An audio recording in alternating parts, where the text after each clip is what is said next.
Welcome to the Museum Roadshow. I'm Roger Engstrom. Today we're going back to the 1950s.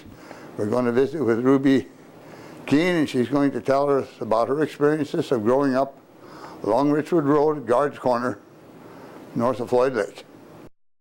Well, it seems like a whole different time that long ago. It seemed like life was a little slower, although maybe it was busy, I don't know. But I remember being back in first grade when I went to Little Floyd Lake School. And the school is still standing. But anyway, when I went to the first grade school, we had a teacher by the name of Mrs. Edith Schmidt. And she lived across from Washington School. And we did things a whole lot different back then. We had games where you'd play outside, and you'd play pump, pump, pull away, Red Rover, Red Rover. Have you ever heard of those games? And we didn't have a lot of things to play with, and we had ropes, those plain white ropes that you can buy nowadays. And we played in the basement quite a lot, especially in the wintertime.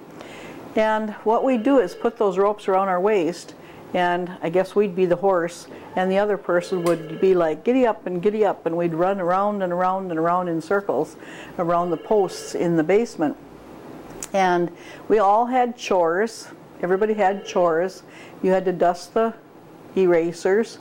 You had to wipe the boards off. You had to take in the flag, put out the flag, go get water. We didn't have running water. So we had a big long silver pail, and 2 kids had to do that because of course that was heavy. And it was kind of nifty too, the water tank that we had, because it was one of those crocks things with the spigot. And you had to fill that. We filled that. And we'd do a pledge to the allegiance every day. And then we sat in rows and we would say a prayer. Some different student would say a different, a prayer every day before lunch. And then, of course, we never had a lunch. You brought your lunch from home, and we had a little hot plate. And if you I remember bringing chicken noodle soup. That was one of my favorite things. And we'd have it in a glass pint jar. So then you'd take the lid, screw the lid off, and you'd make that warm. You'd heat that on the hot plate, and you'd heat it in a pan of water. We'd put a little water in there and then set the whole jar in there. And you would do that. And of course, at the school we didn't have any bathrooms. You had the bathroom outside, of course, the outhouse, the old outhouse. Once in a while the boys would lock us in the outhouse. So when we didn't show up for class, the teacher would wonder where whoever was not there was, and of course then they had to go out and open up the doors and let us out. But nobody was too bad in those days, so I mean that was the worst we ever did. And when we had lunch, that was kind of interesting too, because we would go a row at a time into what was called a cloakroom, and a row at a time would get in line, and then one student would pour a half a cup of water on your hands, and so you could soap your hands up, and then you'd wash, and they'd pour the other half a cup of water on, and then you'd rinse off, and then another student would hand you a paper towel, and then you'd go to your desk and the next one would be up.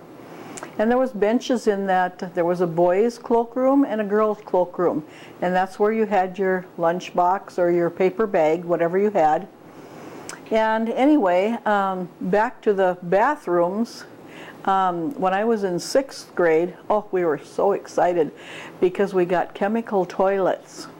And what's a chemical toilet? Well, we had a bathroom that, it didn't have a sink in it or anything, but we had a toilet seat, and it had a long tank underneath, which had chemicals in it, and so there was no flusher or anything on it. It was just a chemical toilet. And in the 6th grade, then of course that's when you went the next year when you got done with 6th grade, you went into town. And I didn't want to go into 7th grade because we got swing sets that year. And we never had anything so fantastic before. We got swing sets and slides and teeter-totters, and this was wonderful.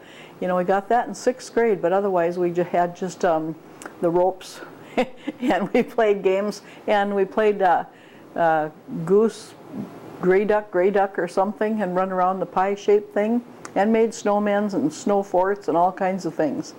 But anyway, that was fun years, and we also, everybody respected the teacher in those days. And she would call, there was, I think, about 28 or 30 kids in the whole classroom, and it was a one-room school, and that included 6 grades, 1st, 2nd, 3rd, 4th, 5th, 6th. And she would call up, first I don't know how she, did it exactly, but she'd call up 2nd grade reading, and when she was done with that, it'd be 6th grade math, or 4th grade spelling or whatever, and we'd come up and she'd sit like a mother hen with her little chickens around the table, and we would learn. We had the biggest class. There was 7 of us, and the class above me, there was 2 kids. That's all there was in that class. So you got her undivided attention pretty much. And it was really fun, because those teachers back in those days must have gone all out. Because I remember, I don't know who built the stages, but at one time, once a year, they would build a stage. I suppose the fathers did that. And then we'd have plays. And each kid had, poems to tell, or a story to tell, or different acting to do. And every kid did that. And you'd have to, the stage would be rised up, it would be raised. And then we even had a curtain, which was, of course, a sheet with a metal piece of wire strung through it. And then we'd pull the curtain, and everybody'd clap, and it was wonderful. So that was 1st grade, and I went through my whole 6 years at the Little Floyd Lake School, which is still a building out where it was originally out there. And it was a different time. And then in the winter time, we would some things that when I went to school, then we would have to wear long underwear. That was a bummer. I never liked the long underwear in the winter. And during the week, the girls had to wear long brown stockings, and we had garter belts. People wouldn't even know what some of these things are nowadays. And then on Sunday when we went to church, we got to wear long white stockings held up with this garter belt, and they'd always be all twisted and screwed up. And then in the summertime, you know how the calves in the summertime, you let them out of the barn and they kick up their heels and stuff? Well, that's kind of what we felt like when we got to take off that long underwear from the winter and those long stockings. You kind of felt like calves kicking up our heels. Thanks for watching the Museum Roadshow. We'll be back next week with more stories that Ruby's telling us.